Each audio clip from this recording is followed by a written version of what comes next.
أبا عبد الله يا أبا عبد الله.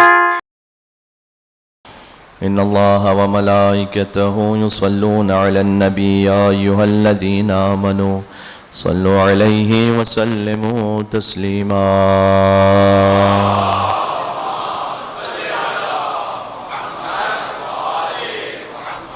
أعوذ بالله من الشيطان الرجيم. بسم الله الرحمن الرحيم. لا حول ولا قوة إلا بالله العلي العظيم. حسبنا الله ونعم الوكيل. نعم المولى ونعم النصير. وبه نستعين وهو خير ناصر ومعين. والعاقبة للمتقين والجنة للموحدين والنار للعاصين. والصلاة والسلام على أكرم الأنبياء والمرسلين حبيب إله العالمين العبد المرتضى والنبي المجتبى والرسول المصطفى سيدنا ونبينا وشفيع ذنوبنا وطبيب نفوسنا ومولانا بالقاسم محمد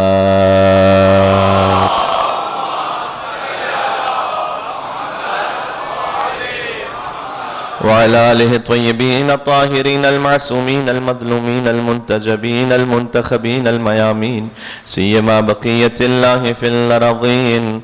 اللهم صل وسلم وزد وبارك على صاحب الدعوة النبوية والصولة الحيدرية والعصمة الفاطمية والحلم الحسنية والشجاعة الحسينية والعبادة السجادية والمآثر الباقرية والآثار الجعفرية والعلوم الكاظمية والحجج الرضوية والجود التقوية والنقاوة النقوية والهيبة العسكرية والغيبة الإلهية. صلى على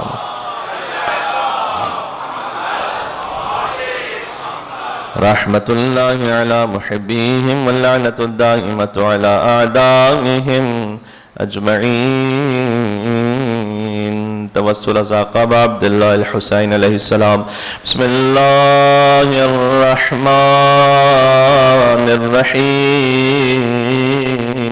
يا أبا عبد الله يا حسين بن علي أيها الشهيد يا ابن رسول الله يا حجة الله على خلقه يا سيدنا ومولانا إنا توجهنا واستشفعنا وتوسلنا بك إلى الله وقدمناك بين يدي حاجاتنا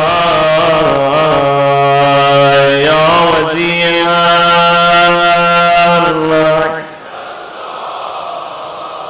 اشفع لنا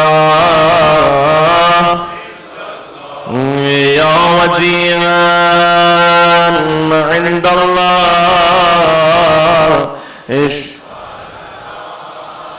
عند الله ایک بار اور یا وجیہا عند اللہ اشفع لنا عند اللہ. صلوات بر محمد وآل محمد. اللہم صل علی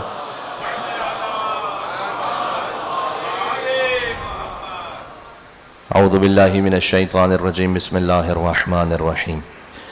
قال اللہ تبارک و تعالی فی القرآن فمن تبعنی فإنہ منی ومن عصانی فإنک غفور الرحیم. نعرہ صلوات.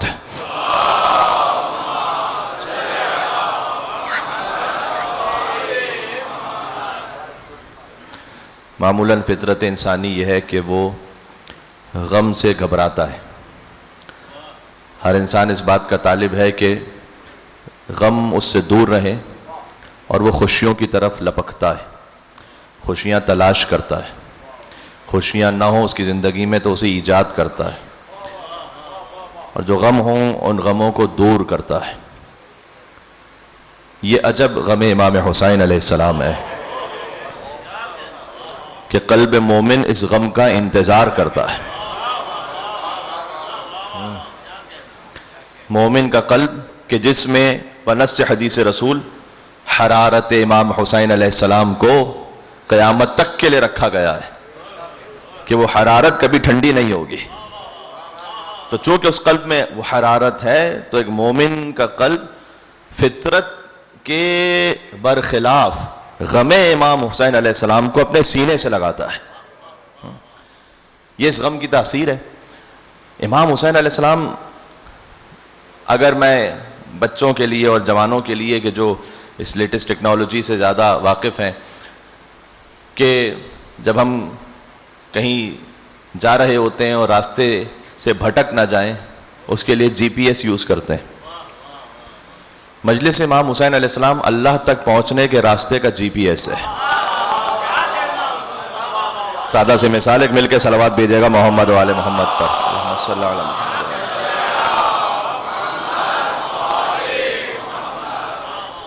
کیوں؟ اس لیے کہ کہیں کوئی ڈی ٹریک ہے، کوئی گمراہ ہو چکا ہے تو محرم اسے صراط مستقیم سے جوڑ دیتا ہے. پھر جو اللہ سے بھی قریب نہیں، امام حسین علیہ السلام کا ذکر اسے اللہ سبحانہ و تعالیٰ سے وصل کر دیتا ہے.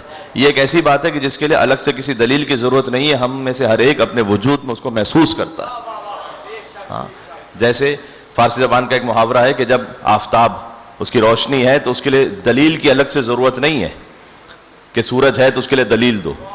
ہاں، ایک چیز ہے کہ جو ہم خود اپنے وجود میں محسوس کر رہے ہیں کہ اللہ سبحانہ و تعالیٰ سے جو دور ہو چکا ہو، کسی بھی وجہ سے کہیں کسی گمراہی میں مبتلا ہو، تو امام حسین علیہ السلام کا ذکر اسے جوڑتا ہے. امام حسین علیہ السلام کیونکہ ہدایت کا چراغ ہے، نجات کی کشتی ہیں. اس پر ہم نے بات کی اور یہاں سے تھوڑا سا ہم بات کو اور آگے بڑھائیں گے کہ امام حسین علیہ السلام کے ذکر میں قلب وہ کہ جو مریض ہو چکا ہے اس کے لیے شفا ہے. یہ قلب کون سا مریض ہوتا ہے؟ دیکھیں، امام کی مجلس میں جسم کی بھی غذا ہوتی ہے اور روح اور قلب کی بھی غذا ہوتی ہے. یہ الگ بات ہے کہ کچھ لوگ پورا باغ کھا لیتے ہیں لیکن نیاز نہیں کھاتے ہیں.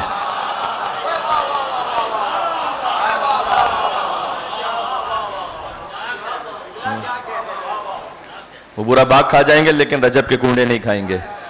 وہ باغ کھا جائیں گے لیکن مجلس امام حسین کا نیاز نہیں کھائیں گے. لیکن امام کی مجلس میں جسم کے لیے بھی غذا ہے، اس کی بھی ایک معنویت ہے، اور قلب کے لیے غذا ہے. قلب کب مریض ہوتا ہے؟ مولا کائنات نے فرمایا ہے کہ آفتوں میں سے ایک آفت، بلاؤں میں سے ایک بلا یہ ہے کہ انسان فقر میں مبتلا ہو. کبھی بھی پاورٹی کو فینٹیسائز نہیں کرنا چاہیے، اس کو سیلیبریٹ نہیں کرنا چاہیے. پاورٹی بہرحال ایک سخت مشکل ہے.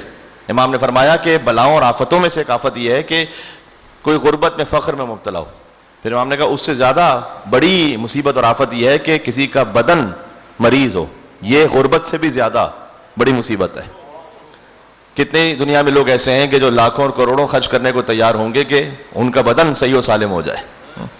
تو اس سے زیادہ بڑی مشکل یہ ہوتی ہے کہ اگر کوئی اس کا بدن مریض ہے تو غربت سے بھی بڑی آفت ہے.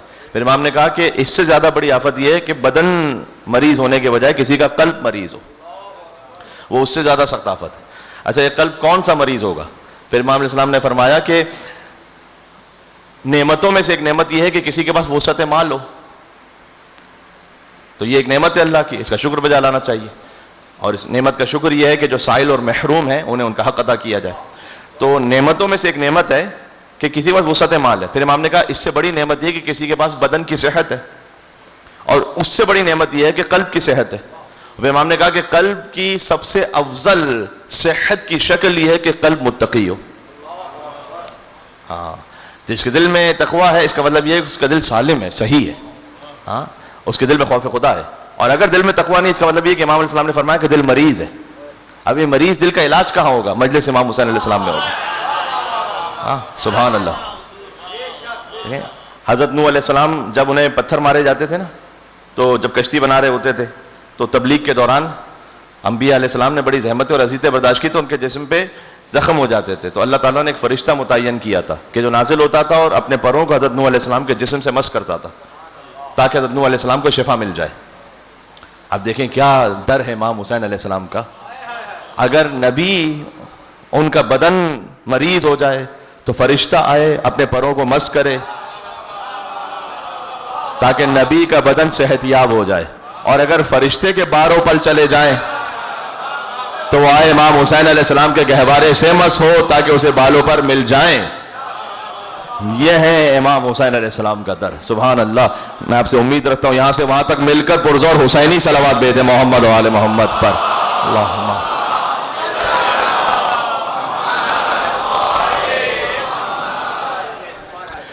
امام حسین علیہ السلام کا در. تو یہاں سے اس طرح سے شفا ہے. تو ہم بات یہ کر رہے ہیں کہ اہل بیت نبوت سے جو اپنے آپ کو جوڑے. السلام علیکم یا اہل بیت النبوہ و موضع الرحمہ. رحمت کا مقام ہے. آپ ساری رحمتیں آپ کے پاس ہیں. علم کا خزانہ ہے, حلم کی انتہا ہے. کاش ہم یہ جو قلب مریض ہوتا ہے نا, یہ بھی ایک نعمت ہوتی ہے کہ انسان کو یہ پتا ہو کہ اس کا دل مریض ہے. ورنہ جہل مرکب کا بہت سے لوگ شکار ہوتے ہیں. انہیں یہ بھی نہیں پتا کہ نہیں پتا. سمجھ رہے ہیں؟ انہیں یہ بھی نہیں پتا کہ وہ مریض ہے. ایسے مریض کا علاج نہیں ہو سکتا جس کو یہ بھی نہ پتا ہو کہ یہ اللہ سبحانہ و تعالیٰ کی نعمت ہے نا, کہ اگر بدن میں درد ہوتا ہے تو اللہ کی نعمت ہے ہی. اس لیے کہ بدن کا جو درد ہے یہ اس بات کی طرف اشارہ کر رہا ہوتا ہے کہ کہیں جسم میں کوئی مشکل ہے, کوئی سسٹم صحیح نہیں ہے. اس طرح سے قلب جب مریض ہو تو پتہ بھی نہ چل سکے, یہ اس سے بڑی آفت ہے. تو پتہ کیسے چلتا ہے؟ یہ پتہ اس طرح سے چلتا ہے. بعض احادیث کا مفہوم اس طرح سے, قرآن کی آیت بھی ہے. ایک مل کے صلوات دیجیے گا محمد والے محمد.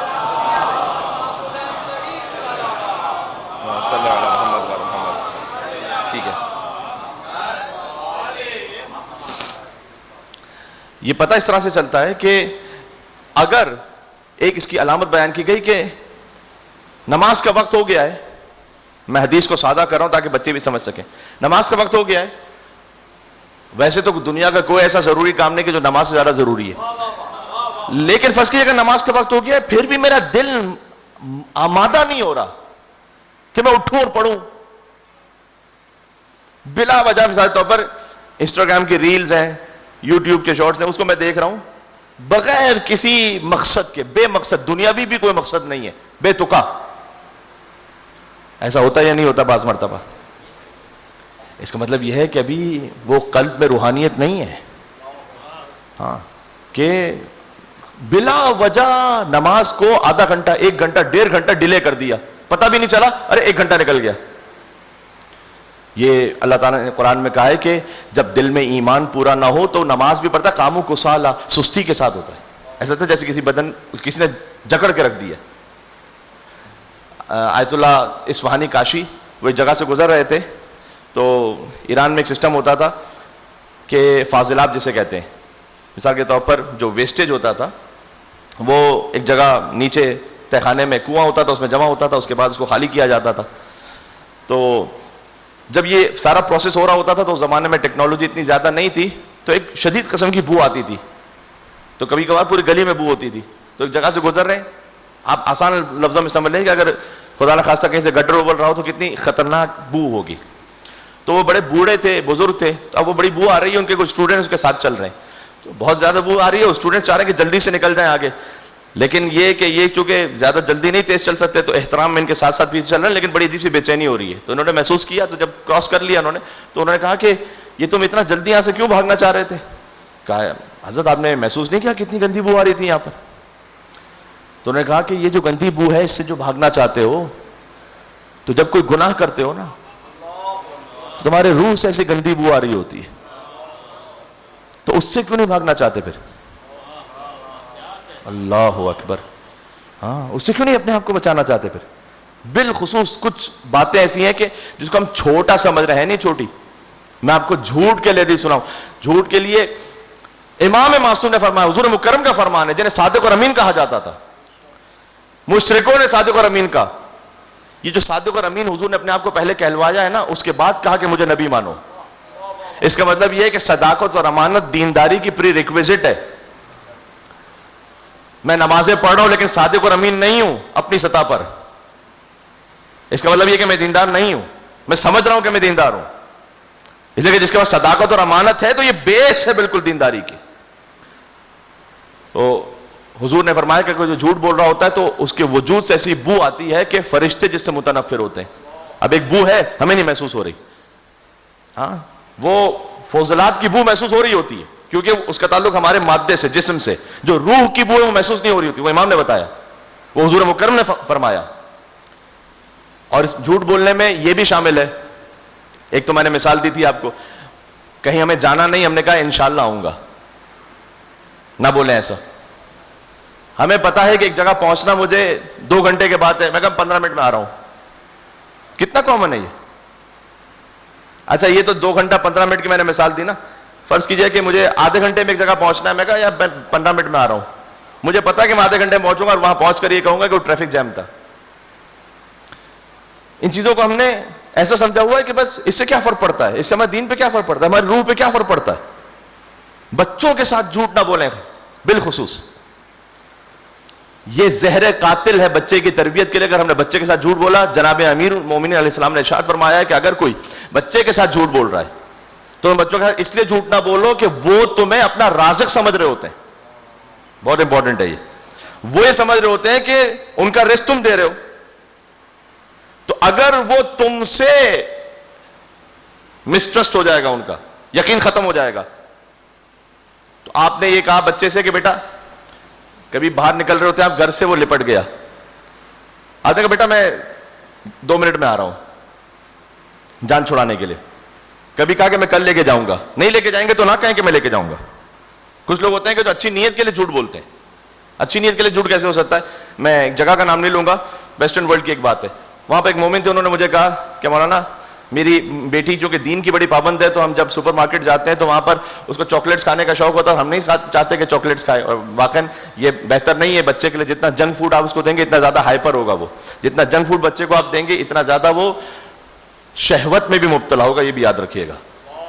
جی یہ کچھ کی پوائنٹس ہیں جو میں آپ کی خدمت میں عرض کر رہا ہوں. بچے کی جو شہوت زیادہ جلدی بڑھتی ہے اس کی وجہ یہ ہوتی ہے کہ اس کو ہم بہت زیادہ جنک فوڈ دیتے ہیں, اور وہ ہائپر بھی اس سے بہت زیادہ ہوتا ہے.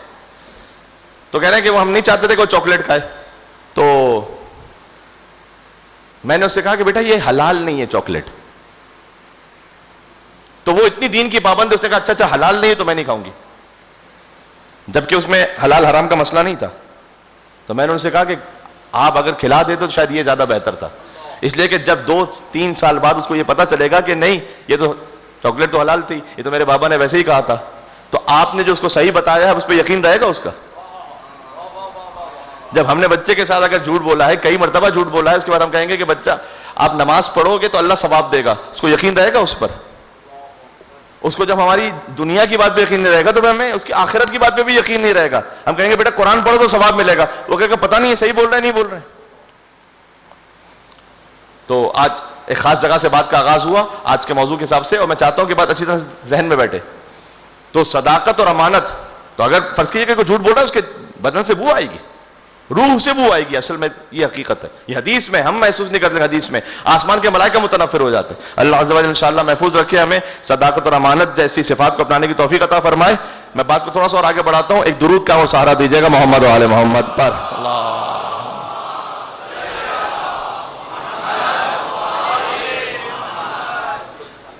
ہمیں تو کہا ہی گیا کہ یا ایھا الذین آمنوا اتقوا اللہ وکونوا مع الصادقین, اے ایمان والو تقوی اختیار کرو, سچوں کے ساتھ ہو جاؤ, سچوں کے ساتھ ہو جاؤ. قرآن کا حکم ہے سچوں کے ساتھ ہو جاؤ.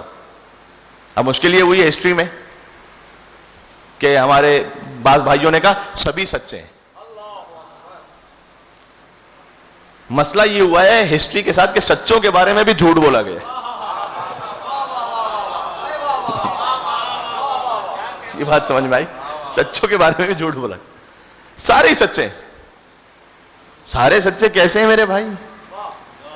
ہاں, ایک دوسرے کے مقابل پر بھی ہیں, ایک دوسرے کے خلاف تلوار بھی اٹھاتے ہیں. ہسٹری میں جا کے دیکھیں تو ممبر سے تو کوٹ بھی نہیں کر سکتا, ایک دوسرے کو گالی بھی دے دیتے ہیں. ہسٹری میں تو ہے. ایک دوسرے کے خون کے پیاسے ہیں اور سارے سچے ہیں, یعنی یہ سارے جنت میں ہوں گے. تو یہ تو بڑی کنفیوژن ہے. مطلب اس جنت میں جانا تو ہمارے لیے تو بڑا پرابلم ہے. یہ کسی نے امیر المومنین سے کہا کہ اے مولا مجھے سمجھ میں نہیں آ رہا, دیکھیں میں کسی پر ٹونٹ کرتے ہوئے بات نہیں کہہ رہا ہوں، نہ میرا مزاج ہے کہ میں کروں گا یہ، میں ایک حقیقت آپ کی خدمت میں عرض کر رہا ہوں.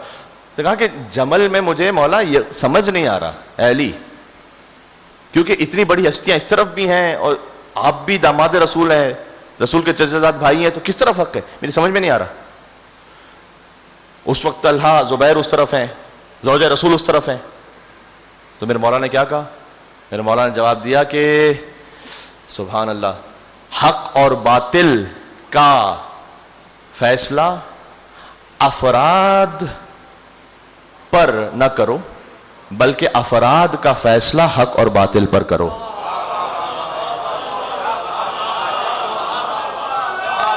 یہ اصول سمجھ میں آیا آپ کو؟ یہ ابن ابی العدید معتزلی نے کہا ہے کہ کلام عرب میں اس سے زیادہ فصیح و بلیغ جملہ نہیں کہا گیا. ایک جگہ پر اس طرح کی تعبیر ملتی ہے کہ افراد کی کسوٹی پر حق اور باطل کا فیصلہ نہیں کرو کہ اتنی بڑی بڑی ہستیاں وہاں پر ہیں تو یقیناً حق پر ہوں گی. نہ، پہلے دیکھو اعرف الحق تعرف اہلا، اعرف الباطل تعرف اہلا. پہلے دیکھو حق کہاں ہے، پھر اہل حق سمجھ میں آئیں گے. پہلے دیکھو باطل کہاں ہے، پھر اہل باطل سمجھ میں آئیں گے. یہ مولا نے اس کی سطح کے مطابق جواب دیا ہے، یہ بات ذہن میں رکھیے گا. یہ اصول تو صحیح ہے کہ افراد کی کسوٹی پر حق اور باطل کو نہیں فیصلہ کرو، حق اور باطل کو سمجھ کر افراد کا فیصلہ کرو. یہ اصول صحیح ہے سوائے خود علی بن ابی طالب کے لیے، اس لیے کہ علی مع الحق والحق مع علی. تو علی کی شخصیت سے حق کا فیصلہ ہوگا، کسی اور کی شخصیت سے نہیں ہو سکتا، لیکن مولا کائنات کی شخصیت سے ہوگا. اس لیے کہ حضور نے کہا کہ اللہم عدل الحق حیث ما دار، پروردگار حق کو اس طرف موڑ دے جس طرف علی مڑ جائے. یہ نہیں فرمایا کہ علی کو اس طرف موڑ دے جس طرف حق مڑ جائے، یہ فرمایا کہ حق کو اس طرف موڑ دے جس طرف علی مڑ جائے. اس لیے کہ علی امام الاولین والآخرین ہے، امام آگے ہوتا ہے، علی حق کے امام ہے، حق علی کے پیچھے پیچھے. ہاں، علی حق کا مرکز ہے، قطب عالم امکان ہے، علی مولا المومنین ہے، علی یاسب الدین ہے، علی نبع عظیم ہے، علی مبید الشرک والمشرکین ہے، علی قاتل الناکثین والقاسطین والمارقین ہے، ابو الیتامى والمساکین ہے، باب و حکمت رب العالمین ہے، عمود الدین ہے، اول العابدین ہے، علی شبیہ ہارون ہے،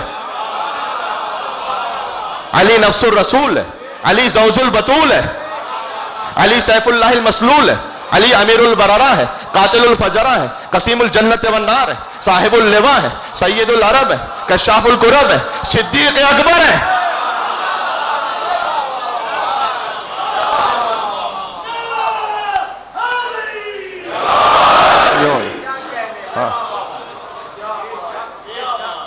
کشاف الکرب ہے، موضع عجب ہے، صدیق اکبر ہے، فاروق اعظم ہے.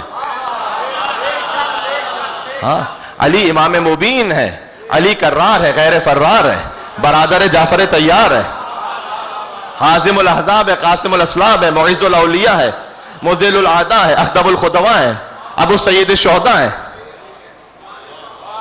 امام الائمۃ والاتقیاء ہے، سید العرب ہے، موضع العجب ہے، طالبی ہے، مکی ہے، مدنی ہے، ہاشمی ہے، عروۃ الوثقی ہے، مصباح الدجا ہے، لیث الورا ہے، ابن عم المصطفیٰ ہے، ولی اللہ ہے، سر اللہ ہے، باب و حکمت اللہ ہے، لسان اللہ ہے، اور حب علی رحمت اللہ ہے، اور بغض علی لعنت اللہ ہے.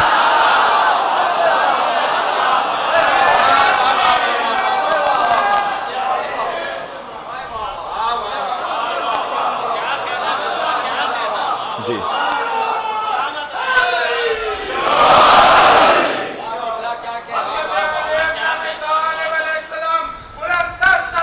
مل کے صلوات.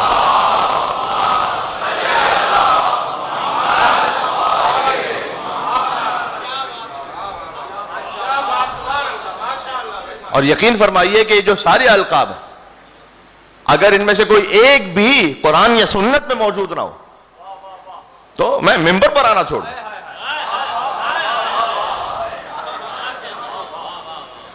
ہمارے امام وہ نہیں ہے کہ جن کے لیے لقب تراشنے کی ضرورت پیش آئے. ہائے ہائے ہائے.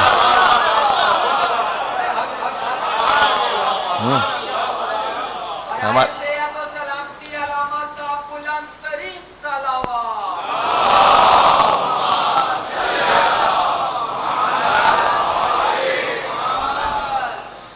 بلکہ ایک حدیث رسول بھی اس پر، ایک عرب شاعر کا شعر بھی ہے، ملا رضائے ہندی، ہندوستان سے وہ آئے اور البتہ ایکچوئل تو عرب سے تھے، لیکن چونکہ وہاں پر بھی تشریف لے گئے لہٰذا ان کے نام کے آگے ہندی لگتا ہے، انتقال ہو گیا ان کا، اور بڑا ایک شعراء آفاق انہوں نے قصیدہ کا امیر المومنین کے لیے 54 اس کے بیت ہیں، اور خود عرب ورلڈ میں اور خود خاص طور پر حوض علمیہ کی دنیا میں، حوض علمیہ نجف اور حوض علمیہ قم میں اس قصیدے کا خاص مقام ہے۔ اس میں انہوں نے ایک شعر لکھا ہے عربی میں کہ افعال الخیر اذا انتشرت فی الناس فانت لها مصدر، کہ اے علی ابن ابی طالب علیہ السلام، یہ دنیا میں بلکہ کائنات میں جتنا بھی فعل خیر، کچھ بھی اچھائی وہ پھیلی ہے، فانت لها مصدر، اس کا سورس آپ ہیں اے علی ابن ابی طالب، سورس آپ ہیں۔ ان ذکر الخیر کنتم اول و اصل و فرع و معدن و مأوا، میں نے آپ سے کہا تھا زیارت جامع کبیرہ کو دیکھیے گا، یہ اسی کا جملہ ہے۔ اگر خیر کا ذکر کیا جائے تو خیر کا اول بھی آپ ہے، خیر کا معدن بھی آپ ہے، خیر کا مخزن بھی آپ ہے، خیر کا آخر بھی آپ ہے، خیر کی ابتدا بھی آپ ہے، خیر کی انتہا بھی آپ ہے۔ جہاں کہیں کوئی خیر ہے، ہاں جو خالص نیکی اور خیر ہے وہ یہاں سے، بلکہ مولا کائنات ہر کمال کا استعارہ بن گئے۔ مجھے جوش ملی آبادی کی کتاب ہے، یادوں کی بارات اس کا نام ہے بہرحال، لیکن جوش ملی آبادی کی چونکہ کتاب ہے اور وہ بڑے عظیم شاعر گزرے، تو میں وہاں سے مولا علیہ السلام کے سلسلے میں ایک چھوٹی سی واقعہ آپ کو سناؤں کہ ہر کمال کا سورس اور مصدر مولا علی علیہ السلام ہے، تو ہر کمال کو منسوب کیا جاتا ہے مولا علی سے، اور اگر کسی کو نہ سمجھ میں آ رہا ہو کوئی خاص کمال کی کیفیت تو اس کو مولا علی کے نام سے سمجھاتے ہیں۔ وہ کہتے ہیں کہ اپنے زمانے کا ایک واقعہ لکھتے ہیں کہ ایک ایرانی شیراز سے وہ گئے ہندوستان، تو وہاں انہوں نے آم کھائے۔ اب پاکستان اور ہندوستان کے آم ساری دنیا میں ایک خاص شہرت رکھتے ہیں، تو وہ آم کھائے انہوں نے آم پہلی دفعہ کھایا تھا تو بڑا لذیذ لگا انہیں، تو جب واپس آئے تو انہوں نے شیراز والوں سے یہ کہا کہ وہاں پر ایک پھل ہے جسے آم مثلاً کہتے ہیں، اور وہاں تو وہ اویلیبل نہیں تھا، ایران میں آج تو پھر بھی کچھ اویلیبل ہے، اس وقت تو لوگوں کو پتہ ہی نہیں تھا۔ تو انہوں نے کہا کہ یہ خاص پھل ہے تو میٹھا ہوتا ہے بہت، تو انہوں نے کہا کہ کیا انگور اور سیب سے بھی بہتر ہے، کیونکہ ایران میں انگور سیب تو ہوتے ہیں؟ کہا مراحل بہتر ہے۔ کہ اچھا پھر ذائقہ بتاؤ کیسا ہے اس کا ذائقہ؟ تو اب یہ کہتے ہیں کہ بھئی کسی پھل کا مزہ کیسے بتائیں آپ؟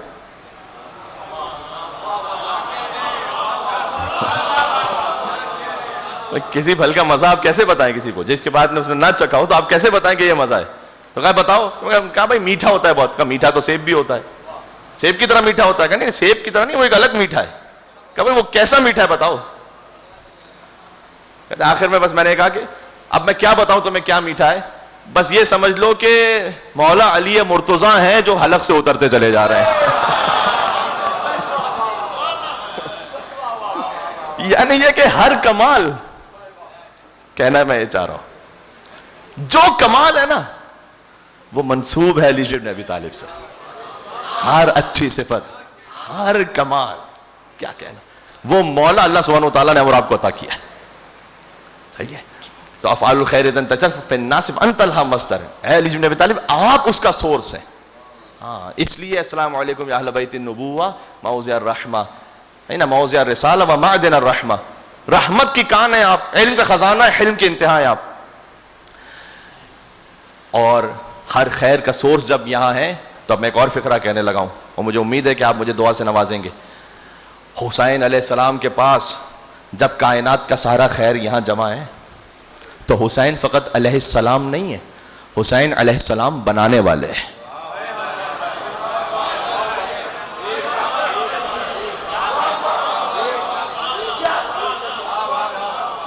حسین فقط علیہ السلام نہیں ہے، حسین علیہ السلام بناتا ہے۔ حور کو علیہ السلام، سبحان اللہ،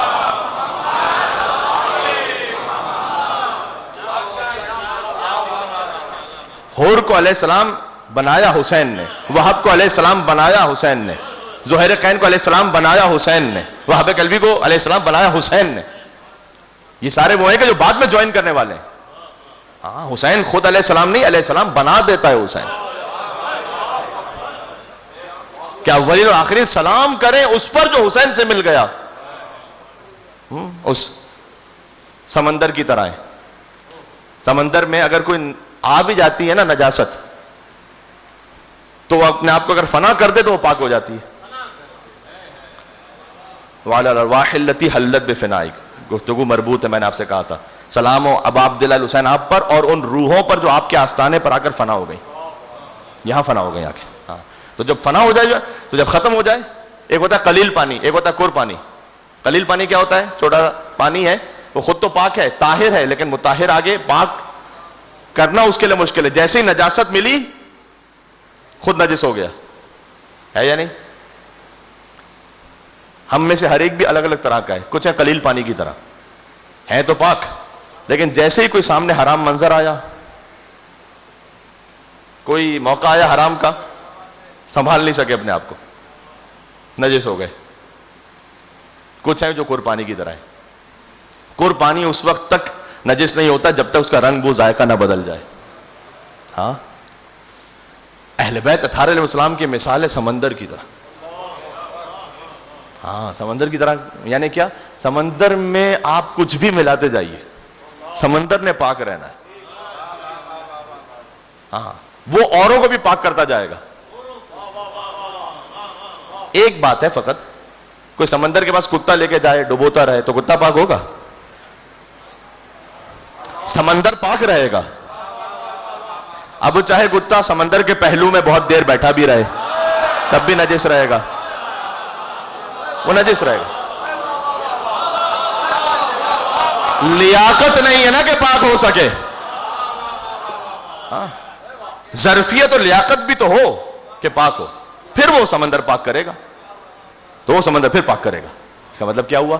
اس کا مطلب یہ ہے کہ ہم جڑنا چاہ رہے ہیں اس طاہر اور مطہر بحر بے قرار سے, کہ اگر ہم لیاقت اور ظرفیت لے کے جائیں گے تو پاک ہو جائیں گے. میں بھی مصائب سے تھوڑا سا دور ہوں.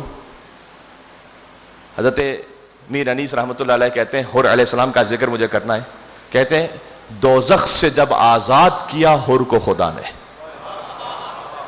کیا مصرع لکھا ہے, حسین نے آزاد کیا یعنی خدا نے آزاد کیا. دوزخ سے جب آزاد کیا حر کو خدا نے, کھلوا دیے فردوس کے در عقدہ کشا نے. عقدہ کشا جو امام حسین علیہ السلام جو مشکلات کا در کھولنے والے نا, کہ وہ حل ہو جائیں, وہی جنت کا در کھولنے والے ہیں. دوزخ سے جب آزاد کیا حر کو خدا نے, کھلوا دیے فردوس کے در عقدہ کشا نے, زانوں پہ رکھا سر جو امام دو سرا نے. اب کیا ہوا؟ زانوں پہ رکھا سر جو امام دو سرا نے, اعلیٰ کیا ادنا کو بزرگوں کی دعا نے. بی بی فاطمہ الزہرا سلام اللہ علیہ کی دعا شامل حال ہے حر کے, چونکہ اس نے احترام رکھا ہے, بی بی فاطمہ سلام اللہ علیہ کے نام کا احترام رکھا ہے. تو اعلیٰ کیا ادنا کو بزرگوں کی دعا نے, سب جس کے طلبگار تھے جنت میں وہ در تھا, حوران جنا گرد تھیں اور بیچ میں حر تھا. امام حسین علیہ السلام. پھر میں نے 2 مصرے آپ کو اسی سے سنائے تھے چاند رات کے مجلس میں. اب تقریباً بہت سارے مومنین دوسرے بھی ہیں, تو فقط میں دوہرا دوں اس کو. وہ یہ کہ کعبے کی طرف دیر سے گو دیر سے پہنچا. دیر کہتے ہیں وہ عبادت خانہ جہاں خدا کے علاوہ کسی اور کی عبادت ہو رہی ہو, اس کو کہتے ہیں دیر. تو دیر میں ہے حر, اس جگہ پر ہے جہاں خدا کے علاوہ گویا کسی اور کی پرستش ہو رہی ہے, وہاں سے آ رہا ہے کعبے کی طرف. کعبے کی طرف دیر سے گو دیر سے پہنچا, شر نے اسے روکا تھا مگر خیر سے پہنچا. ہاں, خیر سے پہنچا کا مطلب کیا ہے؟ آپ ایک جگہ جاتے ہیں, پوچھتے ہیں آپ کے گھر والے پہنچ گیا, آپ خیر سے پہنچ گیا, یعنی بغیر تکلیف کے پہنچ گیا. تو خیر پر بھی پہنچے حر اور خیر سے بھی پہنچے حر. ہاں, خیر سے بھی پہنچے, خیر پر بھی پہنچے. تو ایک تو حر کی مثال ہے, زہیرقین کی مثال ہے. زہیرقین شروع سے ساتھ نہیں ہے, امام حسین علیہ السلام کے بعد میں جوائن کیا انہوں نے. اور امام حسین السلام کا قافلہ ایک جگہ رکا ہوا ہے, اور امام نے بھیجا, کسی کو بھیجا جسے اس وقت زہیر نہیں پہچان سکے, بعد میں پہچانا انہوں نے. اور اس وقت وہ امام حسین السلام کے ساتھ جانا بھی نہیں چاہتے تھے ابتدا میں. امام حسین نے حج کو عمرے میں تبدیل کیا ہے, اور انہوں نے مکہ چھوڑ دیا امام نے. زہیر نے حج پورا کیا, وہ بھی حج پتے, انہوں نے حج پورا کیا. تو لہٰذا وہ امام حسین کے پیچھے پیچھے آ رہے ہیں, تو تھوڑا سا گیپ ہے. زہیر کوفہ میں رہتے ہیں, امام بھی کوفہ کی طرف جا رہے ہیں. تو زہیر کا قافلہ تھوڑا سا جلدی پہنچتے ہوئے امام کو قریب جوائن ہو گیا. ایک منزل ایسی آئی کہ دونوں ایک ساتھ رکے ہوئے. زہیر کو امام حسین السلام نے کہا کہ کسی کو بھیجا, زہیر سے کہنا میرے پاس آئے. زوجہ نے کہا کہ زہیر کہتے ہیں کہ میں نہیں جاؤں تو بہتر ہے, پھر اگر حسین کچھ کہیں گے تو میں منع نہیں کر سکوں گا. زوجہ نے کہا کہ کتنی بڑی شرمندگی کی بات ہوگی کہ ہمیشہ کے لیے لکھا جائے گا اور سب یہ کہیں گے کہ حسین نے بلایا تھا اور زہیر نہیں کہے. یہ دیکھیں ایک خواتین کا کردار کتنا امپورٹنٹ ہے یہاں پہ. کبھی مرد کسی گمراہی کی طرف جا رہا ہو تو خاتون اسے کیسے بچا لے. کہا کہ امام حسین علیہ السلام نے بلایا اور تم نہیں گئے تو کیا کہا جائے گا, جا کے سن تو لو, پھر کوئی معذرت کر لینا. اور زہیر پہنچے وہاں پر, خیمے کے اندر کیا بات ہوئی خدا جانتا ہے, لیکن جب وہ خیمے سے باہر نکلے تو لفظ ہے تاریخ میں, وہ لفظ میں یہاں پہ نہیں کہہ سکتا کہ وہ پہلے کس مسلک پر تھے, سارا حسینی بن کر نکلے. اور لوگوں نے کہا کہ یہ اتنا جلدی آپ کیسے منقلب ہو گئے. کہ پہلی بات تو یہ تھی کہ جب میں خیمے میں پہنچا تو مجھے اس وقت یہ پتا چلا کہ اب عبداللہ حسین علیہ السلام نے مجھے لینے کے لیے جس ہستی کو بھیجا تھا وہ کوئی اور نہیں, وہ حسین کے جوان علی اکبر تھے. حسین نے شبیہ رسول کو بھیجا تھا مجھے لینے کے لیے. تو اب میں کیسے انکار کر سکتا تھا کہ جب ہم شکل نبی آ جائیں, گویا یہ کہ نبی میرے پاس آئے ہوئے ہیں اور مجھے بلا رہے ہیں. تو زہیر منقلب ہوئے, وہب منقلب ہوئے. 10 دن میں سے کچھ گزر گئے, کچھ باقی ہیں. کون اپنے آپ کو بدل سکتا ہے؟ ہاں. کتنے لوگ ایسے تھے کہ جو شاید یہ سمجھ رہے ہوں کہ ہمیں اگلا محرم بھی نصیب ہوگا, اس کے بعد نصیب نہیں ہو سکا, چلے گئے دنیا سے. اور اللہ جانے جب اگلے برس پھر محرم کا چاند آئے تو مجھ سمیت یہاں جتنے تشریف فرما ان میں سے کون ہو تو کون نہ ہو, اللہ سبحانہ و تعالیٰ آپ کو عمر نو عطا فرمائے انشاءاللہ سے. لیکن یہ وہ 10 دن ہوتے ہیں کہ جو الگ ہی سے گویا نازل ہوتے ہیں اللہ سبحانہ و تعالیٰ کی طرف سے. یہاں پر ہدایت کا جو امکان ہے نا, اس میں دل نرم ہوتا ہے. امام حسین السلام کا ذکر آپ سن رہے ہوتے ہیں, بالخصوص آنسو بہا رہے ہوتے ہیں. آنسو بہانے سے ہارٹ کی ایسی کلینزنگ ہو جاتی ہے کہ پھر جو حق کی نصیحت ہوتی ہے قبول کرتا ہے انسان. سبحان اللہ. اس لیے امام حسین علیہ السلام کی مجلس فقط امام حسین کی عزاداری نہیں ہے, یہ حسین سے وفاداری ہے. عزیزان گرامی, کاش میں ایک بات اور کہہ دوں اور بات تمام کروں.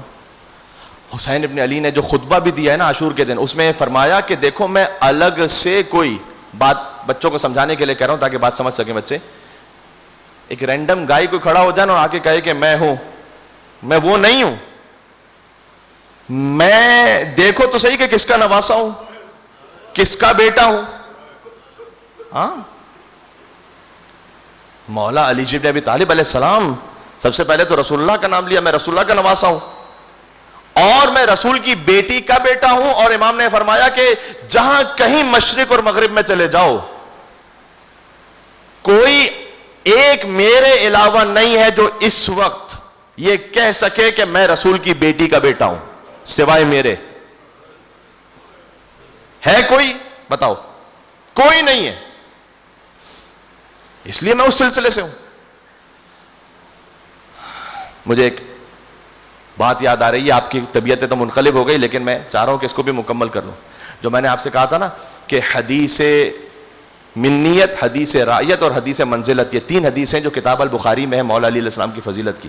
ایک تو یہ کہ جب مولا علی نے بتوں کو توڑا تھا تو حضور نے کہا یا علی انت منی وانا من کا, تم مجھ سے ہو میں تم سے ہوں.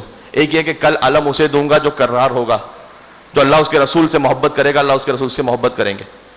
اور جو تیسری حدیث ہے اس کا تعلق امام حسن سے بھی امام حسین سے بھی ہے کہ حضور نے فرمایا یا علی انت منی بمنزلت ہارون من موسیٰ الا انہ لا نبی بعدی, اے علی تمہاری مثال مجھ سے ویسی ہے کہ جیسے ہارون کی مثال موسیٰ سے تھی. الا انہ لا نبی بعدی, بس میرے بعد کوئی نبی نہیں آنے والا. لہذا امام حسن کی ولادت پر بھی اور امام حسین کی ولادت پر بھی یہ حدیث موجود ہے کہ فرشتہ نازل ہوا آسمان سے اور اس نے نازل ہو کر یہ کہا کہ چونکہ علی آپ کی امت کے ہارون ہیں اور ہارون کے جو بڑے بیٹے تھے ان کا نام شبر تھا, تو آپ کی امت کے ہارون کے بڑے بیٹے کا نام ان کے نام پر رکھیں. اور شبر چونکہ عبرانی زبان کا لفظ ہے لہٰذا اس کا اردو ترجمہ ہوا, عربی ترجمہ ہوا حسن. لیکن حسن وہ نام ہے کہ جو اس سے پہلے کسی کا نہیں رکھا گیا, اور حسین بھی وہ نام ہے کہ حسین اس سے پہلے کسی کا نہیں رکھا گیا. سبحان اللہ. تو مولا علی علیہ السلام ہارون ہے, رسول اللہ موسیٰ کی طرح ہے, اور حسن اور حسین وہ شبیر اور شبر جسے ہم کہتے ہیں, یا شبر اور شبیر دونوں تلفظ کیے جاتے ہیں. ایک بات میں کہنا چاہتا ہوں, اگر مولا علی ہارون علیہ السلام کی طرح ہے نا تو سورہ یونس کی آیت نمبر 87 جا کے دیکھیے گا.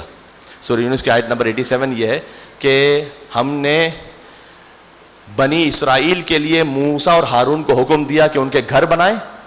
وَاجْعَلُوا بُيُوتَكُمْ قِبْلَةً. میں بہت توجہ چاہتا ہوں, اس کے بعد میں مصائب پہ جا رہا ہوں, آپ سے دعا کا طالب ہوں. اور ہم نے موسیٰ اور ہارون کو حکم دیا کہ آپ کا گھر قبلہ ہوگا بنی اسرائیل کے لیے. علی ہے ہارون. بات سمجھ میں آ رہی ہے؟ جب ہارون علیہ السلام کا گھر تھا قبلہ بنی اسرائیل کے لیے, مجھے علی کے گھر کا تو نہیں معلوم, لیکن علی کا زچہ خانہ ضرور قبلہ ہے عالمین کے لیے. ہاں, اور یہ وہ قبلہ ہے کہ جس قبلے کو بچایا حسین ابن علی نے, علی کے بیٹے نے, وہاں سے ہجرت کر کے بچایا. حسین نے کعبے کی حرمت کی خاطر چھوڑا کعبہ, پہنچے کربلا معلیٰ. 2 محرم کو کربلا پہنچے, فوجیں آنا شروع ہوئیں. امام حسین علیہ السلام کے خیام جو کہ فرات کے قریب تھے اسے ہٹا دیا گیا. امام نہیں چاہتے تھے کہ پانی پر جنگ ہو.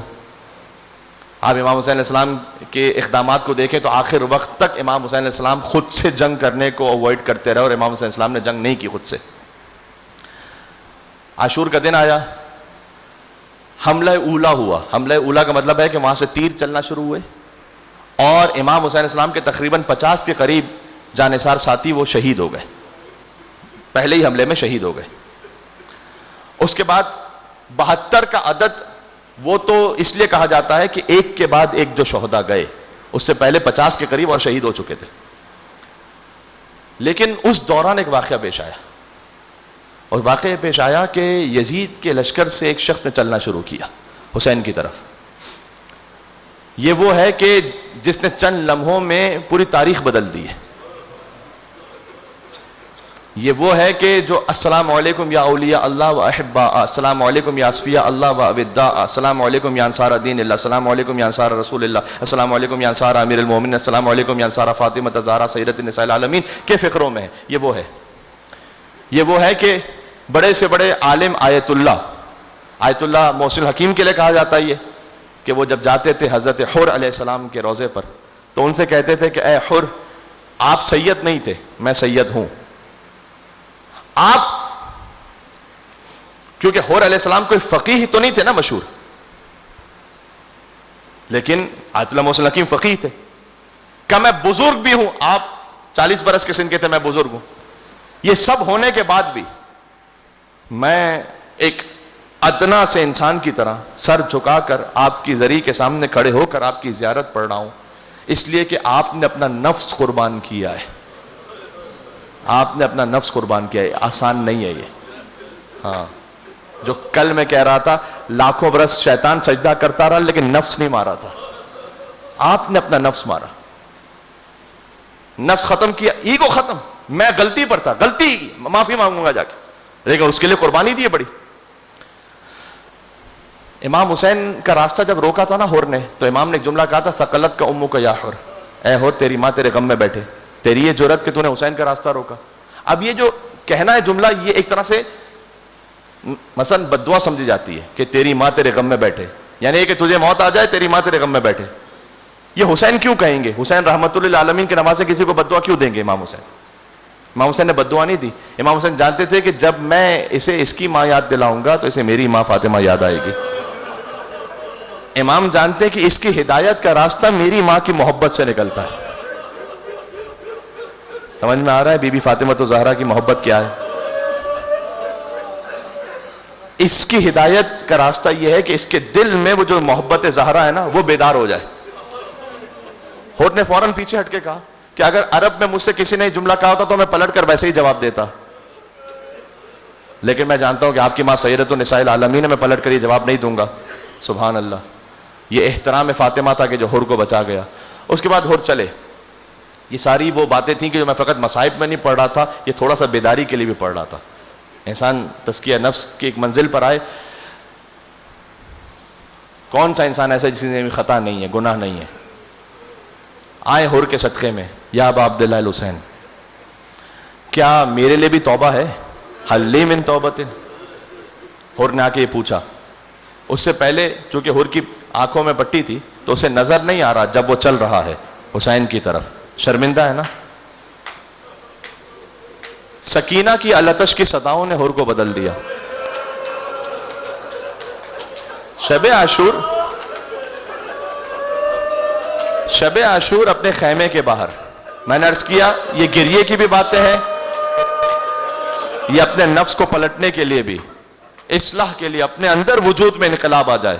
ایک ایک لفظ اس میں نصیحت ہے. بے چین ہے. تو عمر سعد نے پوچھا یا لشکر یزید میں سے کسی نے پوچھا کہ کل جنگ ہے اس لیے اضطراب ہے؟ تم تو بڑے بہادر ہو. کہ نہیں، جنگ کی وجہ سے اضطراب نہیں ہے. یہ کون من الانصاف یہ لفظ ہے اس کا. کیا یہ ٹھیک ہے کہ ہمارے تو گھوڑے بھی پانی پیے؟ کیا یہ ٹھیک ہے کہ ہمارے گھوڑے پانی پیتے رہے اور حسین کے اطفال 3 دن کے بھوکے پیاسے رہے؟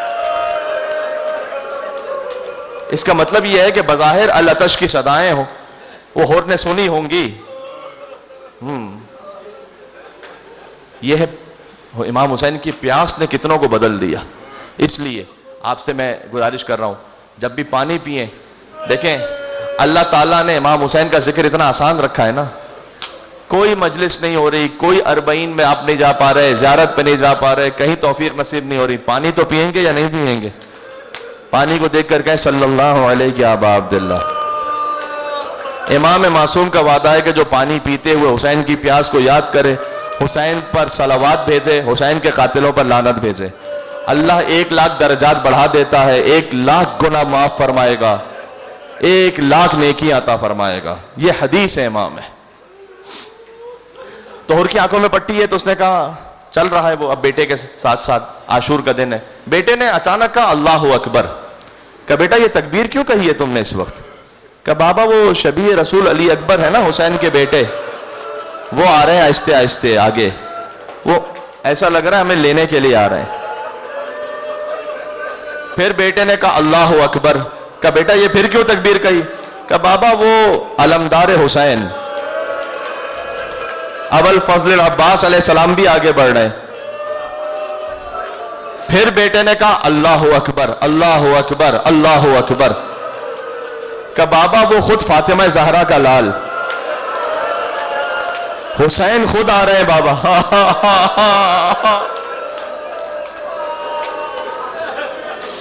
حسین علیہ السلام خود تشریف لا رہے ہیں. حر نے آ کر امام حسین علیہ السلام کے قدموں میں سر رکھا. حلی من توبتن، کیا میرے لیے بھی کوئی توبہ کی گنجائش ہے؟ حسین نے اٹھایا کہ انت حر فی الدنیا والآخرہ، اے حر تو دنیا میں بھی آزاد ہے آخرت میں بھی آزاد ہے. میں نے معاف کیا، میرے رب نے معاف کیا. کیا شان امام حسین علیہ السلام، کیا شان کریمی ہے. بعض علماء ایسا بیان کرتے ہیں کہ حر نے جا کر خیمے کے باہر سے شہزادی زینب سلام اللہ علیہ سے معافی مانگی کہ فاطمہ کی بیٹیوں میں آپ کے کاروان کو گھیر کر یہاں لایا، جب پانی بند ہوا آپ کے بچوں پر تو میں پانی بند کرنے والوں میں سے تھا، لیکن میں شرمندہ ہوں.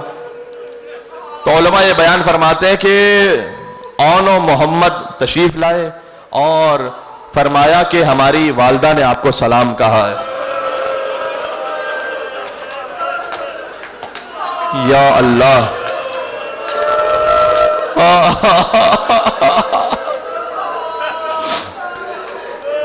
حر کا وجود کانپ اٹھا، حر کا وجود کانپ گیا. اس کے بعد معافی مانگنے کے بعد میں نے ایک بزرگ عالم ان سے یہ بھی جملہ سنا ہے کہ امام حسین علیہ السلام نے یہ بھی فرمایا کہ حر حسین بلکہ شرمندہ ہے کہ جب کل دشمن بن کر آئے تھے تو تمہارے گھوڑوں کو بھی پانی پلایا تھا، آج دوست بن کر آئے ہو لیکن حسین کے پاس ایک قطرہ آپ نہیں ہے کہ تمہاری کوئی خدمت کر سکے. کہ مولا میں تو فقط آیا ہوں اس لیے کہ بس مجھے گناہوں کا کفارہ ہو جائے، میرا بیٹا اسے اجازت دیں آپ جائے وہ مقتل کی جانب. امام حسین علیہ السلام سے اجازت ملی. حر کے بیٹے کا نام علی ہے. وہ گیا مقتل کی طرف اور جیسے ہی زمین کربلا پر جنگ کرنے کے بعد وہ گرا تو حر کہتا ہے میں نے جتنا جلد ہو سکتا تھا اپنے گھوڑے کو سنبھالا اور اٹھ کے فوراً میں جانا چاہتا تھا اپنے بیٹے کے لاشے پر کہ حسین نے مجھے روک دیا. کہاں ہیں رونے والے؟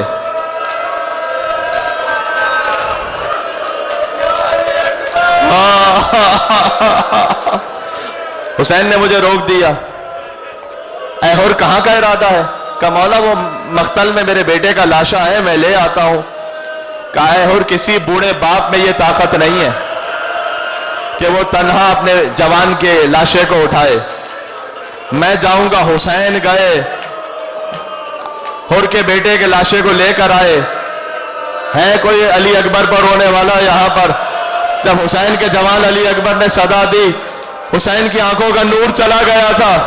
حسین اٹھے، پھر گرے، پھر آگے بڑھے، کبھی دائیں جھکے کبھی بائیں جھکے. کہتے تھے ادعونی یا بنیا، اے میرے لال مجھے آواز دے، تیرے باپ کو کچھ نظر نہیں آ رہا بیٹا.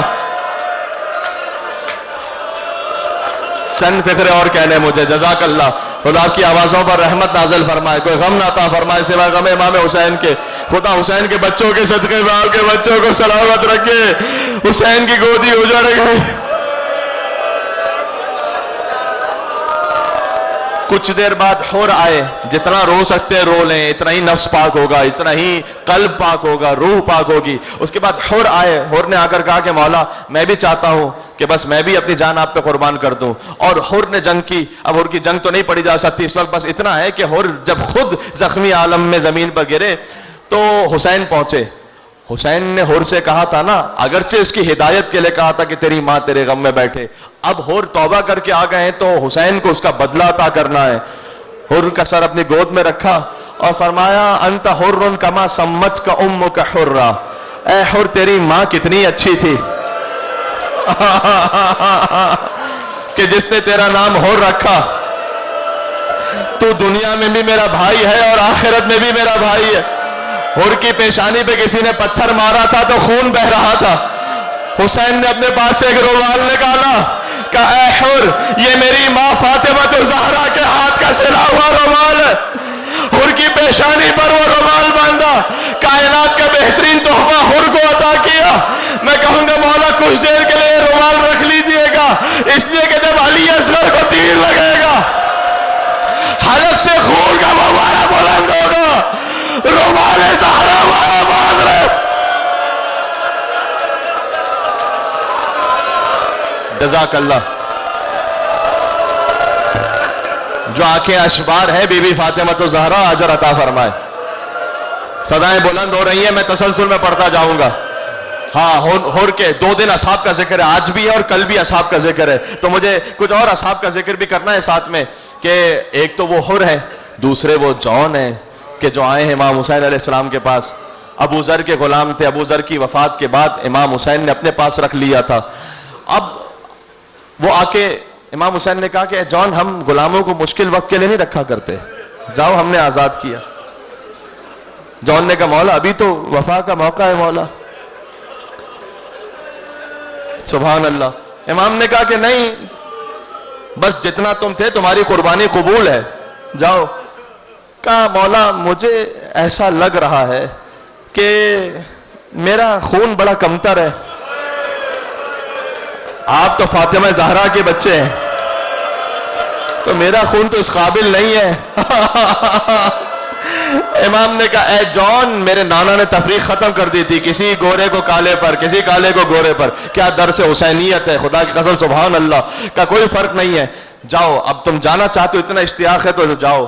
اور اس کے بعد جان بھی گئے اور بے پناہ جنگ کی. اور پھر امام حسین علیہ السلام جان کے پاس بھی پہنچے. ہاں جان کا سر گود میں رکھا اور جان نے پھر سر زمین پر رکھا اور پھر حسین نے سر گود میں رکھا. جان کہتے ہیں کہ مولا یہ فرزند فاطمہ زہرا کی گود ہے، میں ایک حبشی غلام ہوں مولا، میں کہاں اس قابل ہوں مولا. اب ہے یہاں پر یا حسین کر کے گریہ کرنے کی کیفیت بھی اور دعا کا موقع بھی. حسین آہستہ آہستہ جھکے فوضع خدہ علی خدہ. حسین نے اپنا رخسار جان کے رخسار پر رکھا.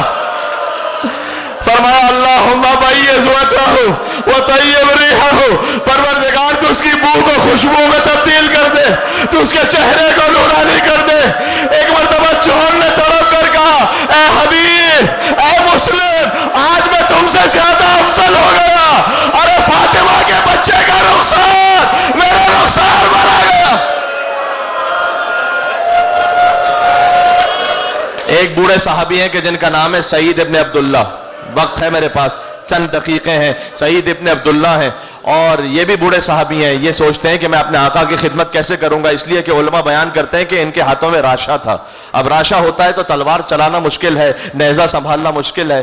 جب امام حسین ظہر کا وقت ہوا اور امام نے امامت فرمانا شروع کی تو سعید نے آگے کہا کہ مولا میں تلوار تو تیر تو نہیں چلا سکتا, لیکن میں اتنا جانتا ہوں کہ یہ سینے کی جو بوڑھی پسلیاں ہیں نا, یہ آپ کی طرف آنے والے تیروں کو روک لیں گی. مولا مجھے اجازت دیں میں آپ کے سامنے کھڑا ہو جاؤں کہ کوئی تیر آپ تک نہ پہنچنے پائے.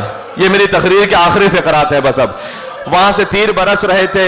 اب سعید کبھی دائیں جانب جھک کر تیروں کو روکیں, کبھی بائیں جانب جھک کر تیروں کو روکیں, اور ایک ہی دعا کرتے رہتے تھے کہ پروردگار مجھے اس وقت تک زندگی عطا کر جب تک میرے مولا کی نماز نہ ختم ہو جائے. وہاں حسین نے کہا السلام علیکم ورحمت اللہ, اور یہاں سعید نے کہا السلام علیکہ یا ابا عبداللہ. مقاتل میں اس طرح سے کہ 17 تیر سعید کے جسم پر پیوست تھے. فرمایا وفیت ابن رسول اللہ, مولا جو وفا کا حق تھا وہ ادا ہو گیا ہے نہیں. امام نے کہا انت امامی فی الجنہ, سعید جب تو جنت میں بھی جائے گا تو حسین کے آگے آگے جائے گا. آج تو حسین کے آگے کھڑا ہوا ہے. مولانا اظہر حسن زیدی صاحب ان فکروں کو کہتے تھے.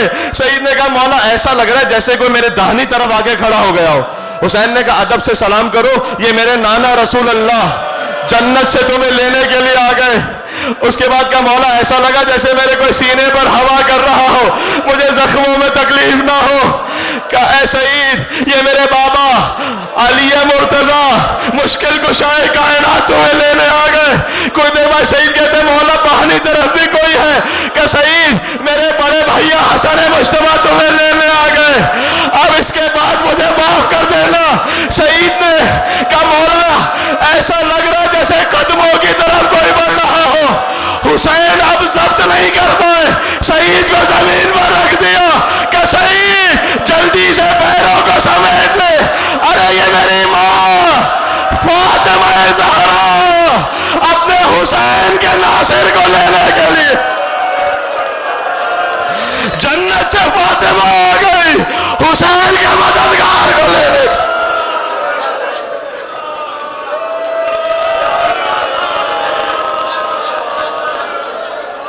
السلام علیکم یا عبداللہ وعلی الارواح التي حلت بفراقك عليك مني سلام الله أبدا ما بقيت وبقي الليل والنهار ولا جعله الله آخر الأهد مني لزيارتكم والسلام على